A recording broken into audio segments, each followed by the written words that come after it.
things really exploded. Blogging became really popular. From 2002, LinkedIn, 2006, Facebook, to where we're standing today. And we've got the best years ahead of us. And I think that's being said in every social media summit at the beginning of the year. Same when you go to a mobile summit, this is going to be the year of mobile. Again, this is going to be the year of social. So I think as a social strategist, you should be really exciting about what's coming. Now, numbers are always difficult because there are a lot of different sources and resources.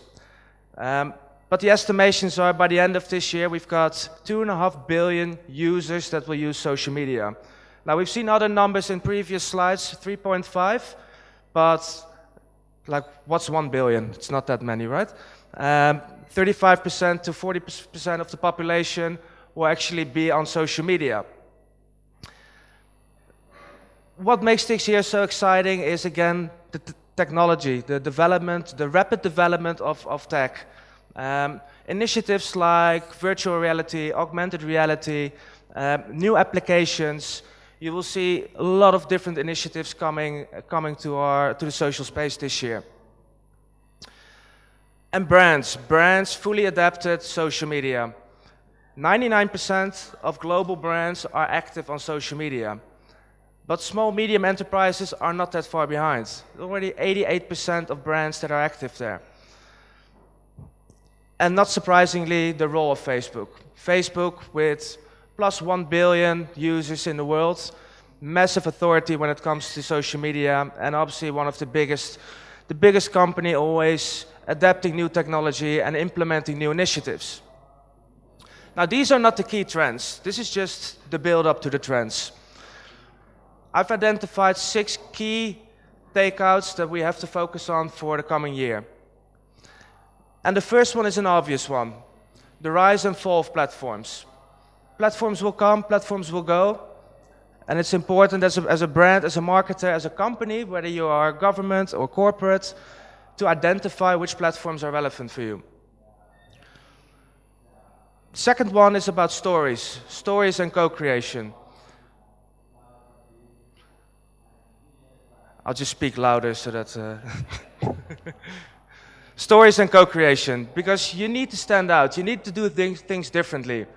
And again, whether you're a brand, whether you're a publisher, or whether you're a consumer, it's all about storytelling.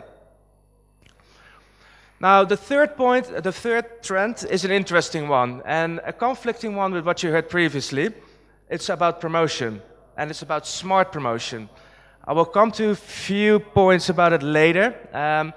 But again, I'm a media person, he's a social person, so again, I think everything begins and starts with media, and therefore promotions are important.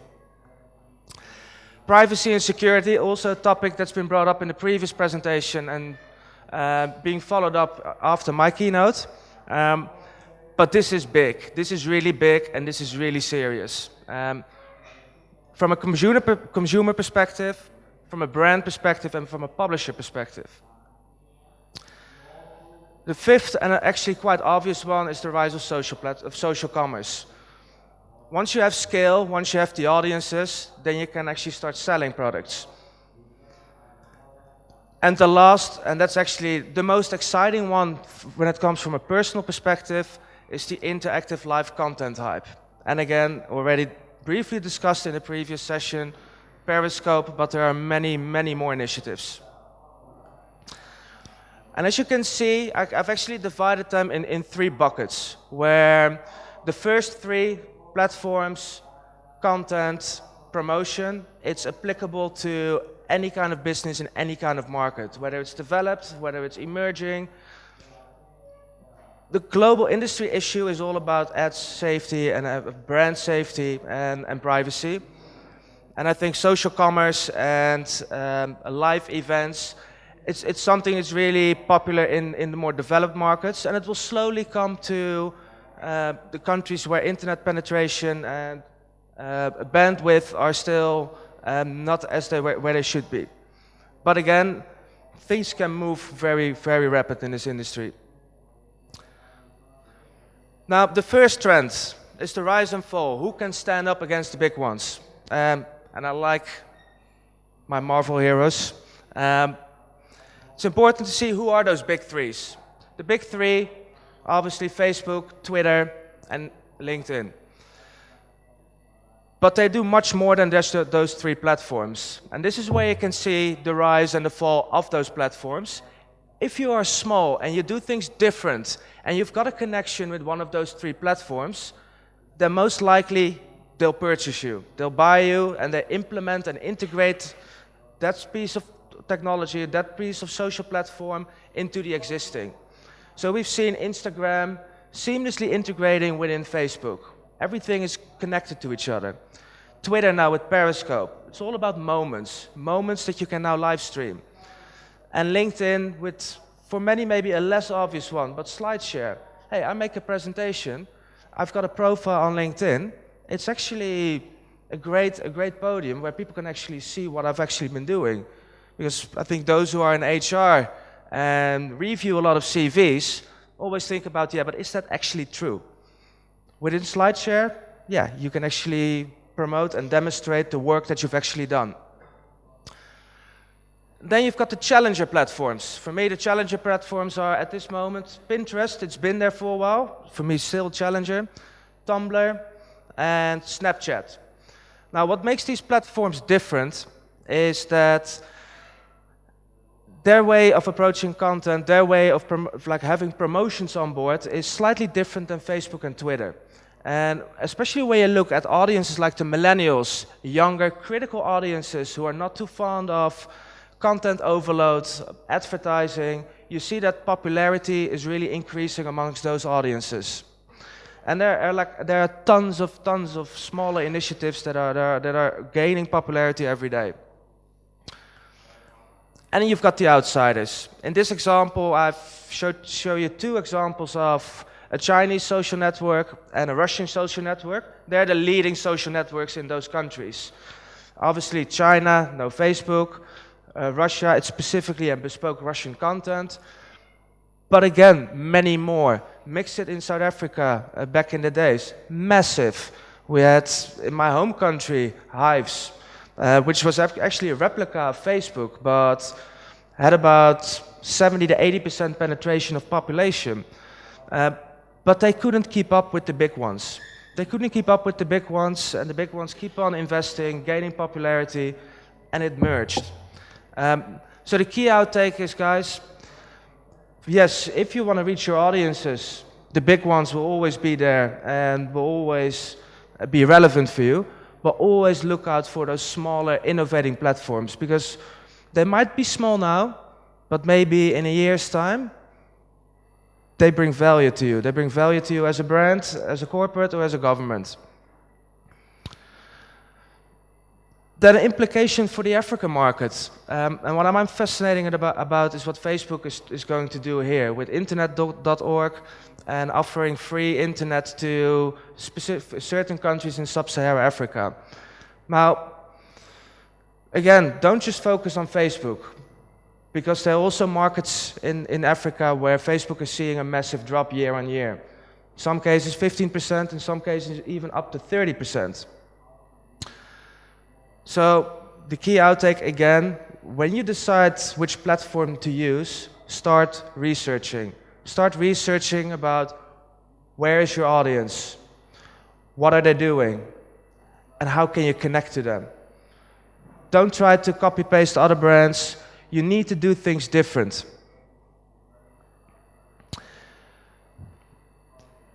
And with doing things different, we're moving to the second point.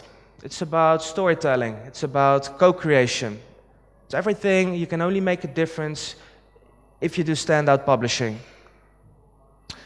And for me, social is more than just a dialogue.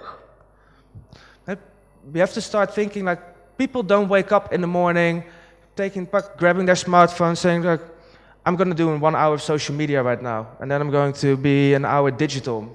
No, it's part of life.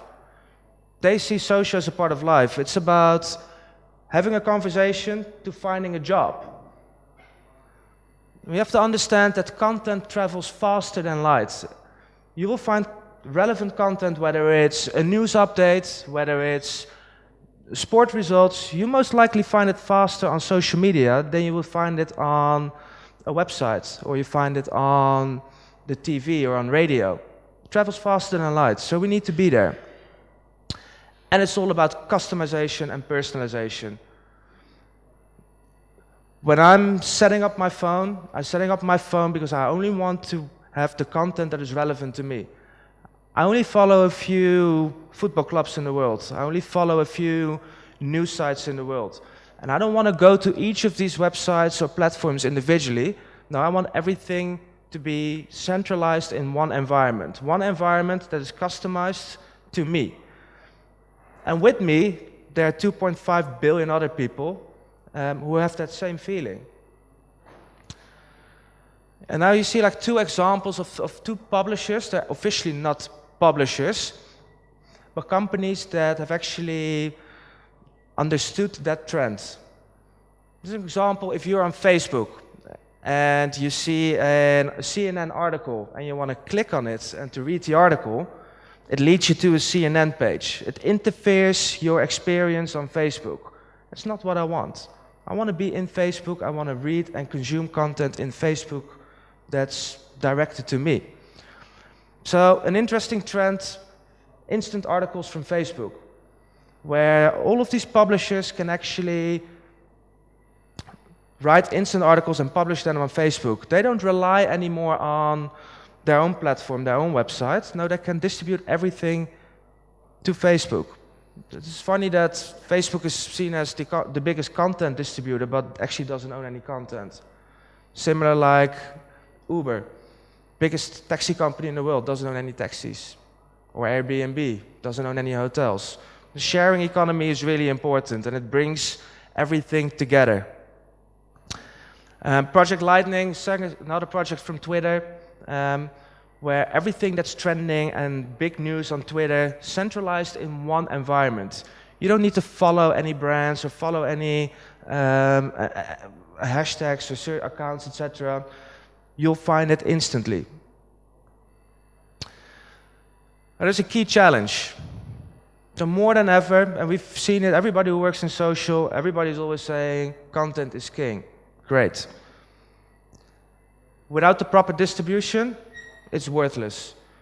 You can have the best store with the most beautiful articles. If nobody knows you, then nothing is going to happen. Nothing is going to happen. It's difficult to grow organically. It's cluttered. From a consumer perspective, each person, how many friends does everybody have? How many brands do you follow? How many artists do you like? How many movies do you like? Everything that you like, everything that you do gets reflected in your newsfeed. So how do you stand out as a brand? How do you make your brand that special that you will get that organic visibility? And I agree. It is the most important thing of marketing, having organic growth. Whether it's social media or whether it's Google. You don't want to spend money on AdWords. You want people to find your brand in organic results because you said you don't have to pay for it. But it's difficult. It's difficult, and there are probably only a few brands in the world that actually can do it like that. And on top of that, yes, Facebook is free, but Facebook needs to earn a little bit of money. Twitter is free, need to earn a little bit of money. So what they do is they're constantly changing algorithms, making the lives of consumers, of brands impossible. They say it's all based on the customer's experience. We change algorithms to make the user experience for our audiences much better. But there's a little tricky side of it, and that's what they tell us, like, yeah, we need to earn just more money. And you'll see that in the next slides, in the organic moving forward in the third trend, the organic drop of a platform like Facebook. A few years ago, on average, an organic post, 15% reach of your fans. But still, they need advertising dollars to talk to the bigger audience. It takes time to get that organic visibility, but the problem is you still need to sell products, so you don't always have that time. Um, so yeah, like I said, it's about the algorithm changes. For them, good because they get more money. For brands, not so good because we need to invest more in advertising. It's only the best content that gets noticed. There's more competition, so that also means higher rates. And the last part is like, if you really want to make social work, you need to advertise it. That doesn't mean that you need to advertise big, because in some cases, if you have great content, for example, you want to do it on Twitter, then just target influencers who can actually get that viral reach for you. Doesn't cost you a massive amount of money, but you need people, you need your influencers to get that ripple effect. Get the ripple effect so that they will actually do the work for you.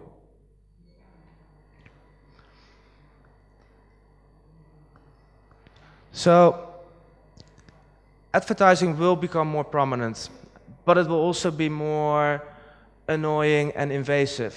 You'll see that a lot of social networks will start to allow more rich media formats, pop-up banners, literally the stuff that we don't want to see. So my advice, and one of the trends we have to follow is like, if we spend our money on advertising, do it smart. Don't overinvest. Yeah, so like target influencers, target popular people who can do it for you. But if you still do, it's shocking. It's really shocking. But it gets even worse, people. Ad blocking. A massive, massive loss for the publishing industry. There's a big contradiction between what consumer wants and what a publisher can do. We want free internet without ads. We don't want to pay for free content. We don't want to pay for content. We want everything for free. But we also want quality content. But how can a publisher that funds its editors with advertising still deliver on quality content if they don't earn any money? So there's a big discrepancy in what the consumer wants and what the publisher wants. And it's costing money, and it's costing money, and it's impacting the quality of the internet. It's impacting brands, the world of robots, ad fraud. Billions of dollars are being lost every year for smart criminals who are creating fake people, who are stealing impressions, stealing clicks, stealing website visits, and it just doesn't exist. Now, the numbers again are going from low to medium. This is the average annual cost from cybercrime to the global economy. It's $400 billion. $400 billion being lost every year due to cybercrime, ad blocking, ad fraud. And it's shocking. It's shocking, and it's pretty much on the same level as the narcotic industry. That's how big this is. Because we have to understand that there where money is, and we saw how much money every year goes to the internet, there where money is, you've got criminals. So what can we do about it? Obviously better privacy and security features to prevent theft, stalking, phishing. So you see that this is also a reason why a network like Snapchat is actually quite popular. It's because they've got these safety measures in place, better than most other social platforms. And Facebook is bringing in a lot of privacy awareness tools. So people are working on it, but we're still far from having it resolved.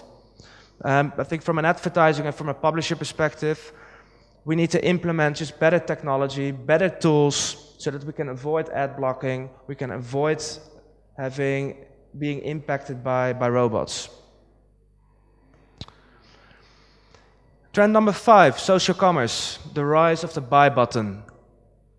So the big one's already there, who's next? So we see Twitter and Facebook are leading here. Pinterest, Snapchat, Instagram recently introduced it. So you see that a lot of innovation is geared towards online shopping. And I know in a lot of markets and like working in the Middle East, we've got a lot of credit card issues and people are just very, very unwilling against e-commerce. But you've seen a lot of smart companies that say like, okay, fine, cash on delivery. You buy product online, we bring it to your door and you pay at the door.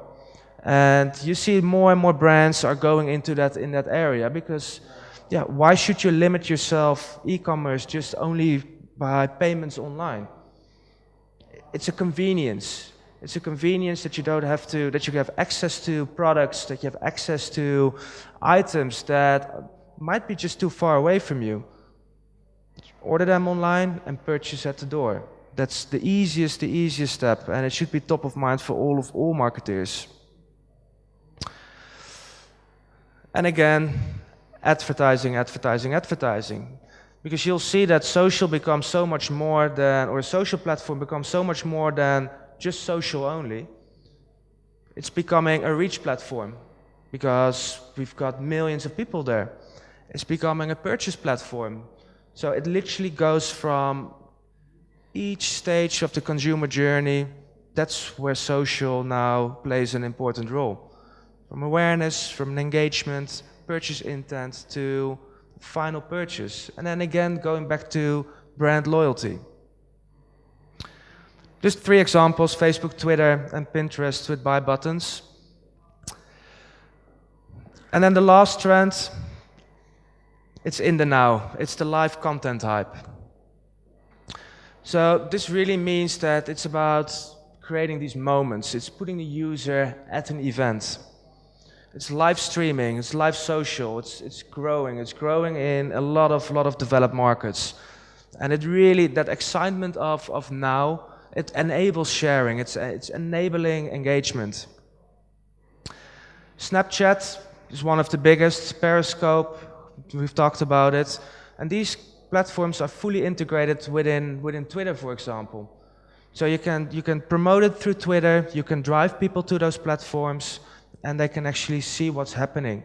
And I will show you 2 examples later. But there's more. It's not just about live streaming. Again, Facebook, Oculus Rift, virtual reality. But even small, simple things like animated GIFs. Pure animated GIFs, you can make them instantly. Everybody can make them instantly. It's about user-generated videos. Really captivating and capturing what's happening now and using your social platforms to distribute. Now these for me are like 2 great examples. On the left you see the Great Migration live on Periscope. Literally somebody just sitting there, live streaming the Great Migration, and this has been done by National Geographic. And on the right side, Snapchat, a live stream that digitalized Mecca. It's beautiful examples on how simple a live stream could work and how easy you can actually access these events, or give access to these events to the rest of the world.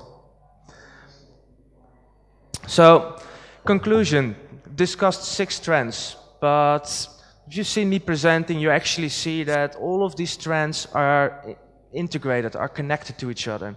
It's about finding the right audience, what they're doing, and how to connect with them. Once you know how to connect with them, you select the right platforms. If you have the right platforms and the content, yeah, you need to start distributing it, either organically. If you can't get your mass reach organically, you need to promote it, but promote it smartly. Well, when you're promoting it, you have to also take into effect brand safety, ad blocking, ad fraud, things you need to have technology in place that will counteract that. And then the 2 other trends, like I said, it's about social commerce and the live events, which I think for the African market, it will start slow, but I'm 100% sure with the growth of internet these days that in the next few years, this will also become a very big hype in this region. So thank you very much. Any questions?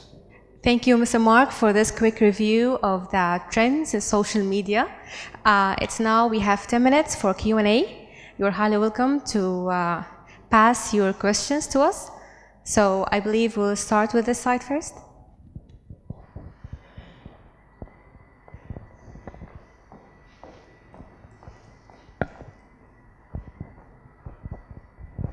Hi, we're seeing a trend, particularly among millennials, young millennials, that are moving away from traditional platforms like Facebook and Twitter. And you spoke about capturing moments, so they're going to platforms that are closed, that are difficult for marketers to access, Snapchat, etc. And making it extremely difficult, or more difficult, for marketers to actually engage more effectively with that segment of the market. So how do digital strategists actually cope with this trend of moving from public participation platforms to more closed groups? We see that trend, increasing over time. We see the trends, and it's like I said, it is concerning, especially because it's such the amount of platforms you have to consider these days. It's pretty much impossible to focus on all of them. I think from a personal, from a professional experience, is we tend to stay away from platforms like Snapchat or a WeChat because it's just difficult. We focus on the key platforms. We focus on a strategy that we can distribute on key platforms, and we try to find other ways to touch those millennials, other ways in terms of more content development. So moving away from social platforms, but going more into blog areas where we work close with bloggers that write content for us, and they'll help us distribute that content. So it's more of a content syndication strategy rather than just like, I can't reach that platform, what now? We're just moving around and using other people who do have access to those people. And like I said, you can never, if you look at your own social behavior, like how many platforms are you using? I can't reach you on all of those platforms. I don't have the money for it. I don't have the resources for it. So I'm choosing my battles wisely. And what's left, there are always people who can help us with that. So you've got your core strategy that you're focusing on yourself, and then your diverging strategy where you use peers and other stakeholders that can do the job for you. Okay, we'll have a couple of questions before moving or before ending this session actually. So from this side. Okay.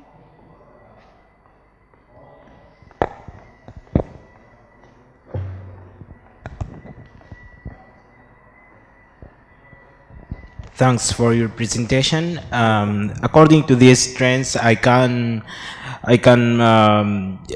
use social media to promote to my business. But in my opinion, you lost a lot of customers if depend on social media only.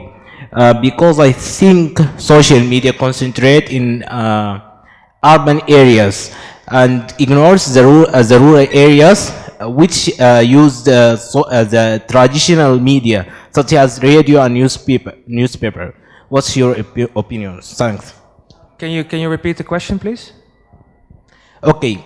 Sorry. If you depend on social media only to promote your business, you lost a lot of customer because the social media users is the rural urban areas, but you lost a lot of customer because in rural areas use a traditional media such as radio and newspaper. Thanks.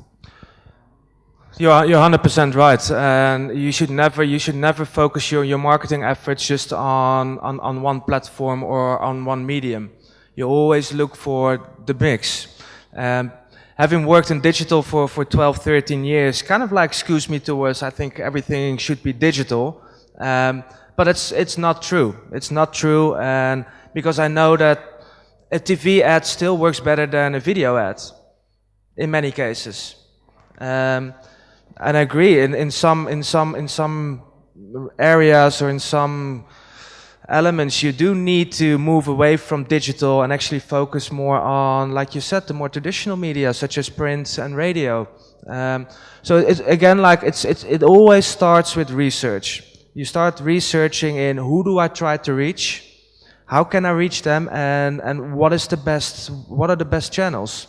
If that happens to be the case that digital is not one of those, then yeah, as a company, as a brand, or from my end, as a media agency, I should give the recommendation to you saying like, no digital, focus on TV, focus on print.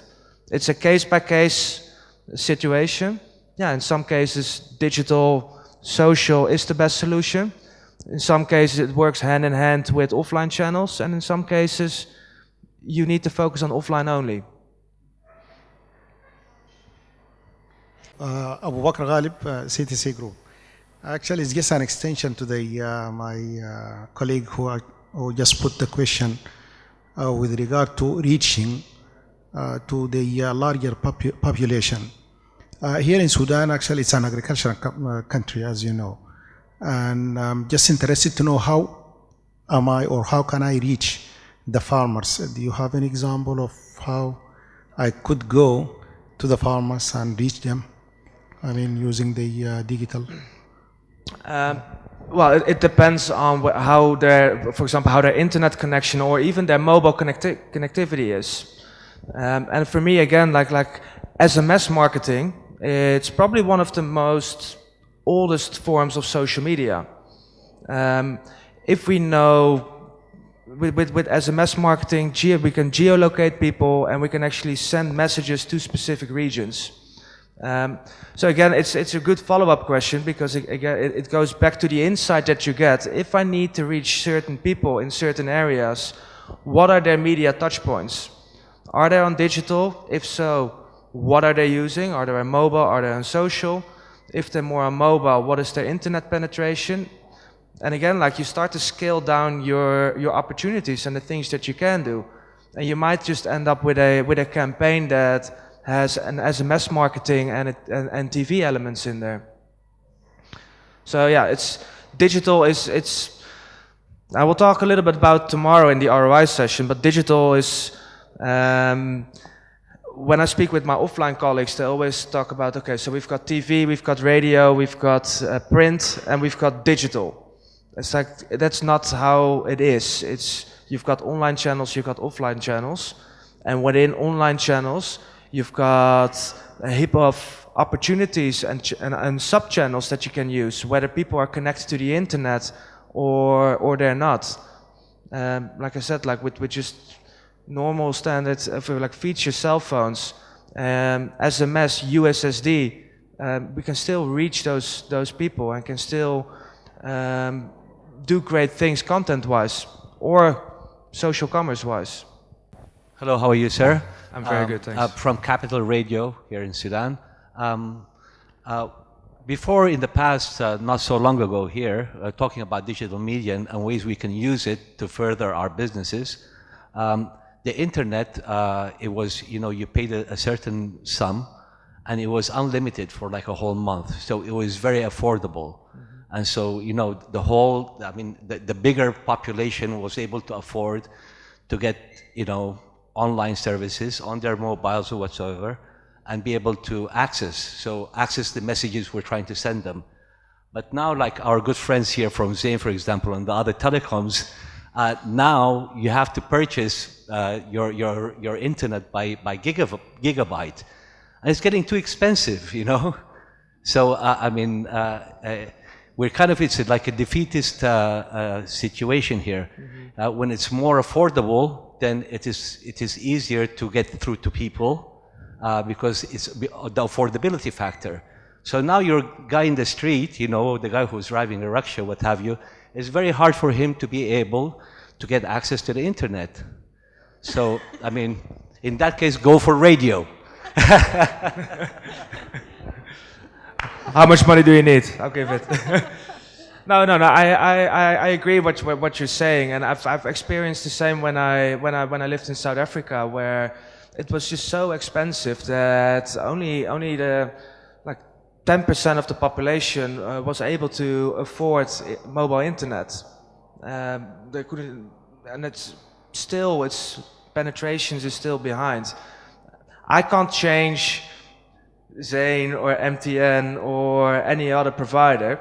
But yeah, maybe it's actually quite good that they're here now and that they hear our message that yeah, things need to change. It's about, like you see, like it brings the digital world can bring so much more than, like I said, I'm talking it from a brand perspective now, but from an education, from banking, it makes our lives convenient and it makes us smarter people. And I think everybody, whether you're government, telco, or a brand, everybody should actually embrace that and yeah, help that building that future together.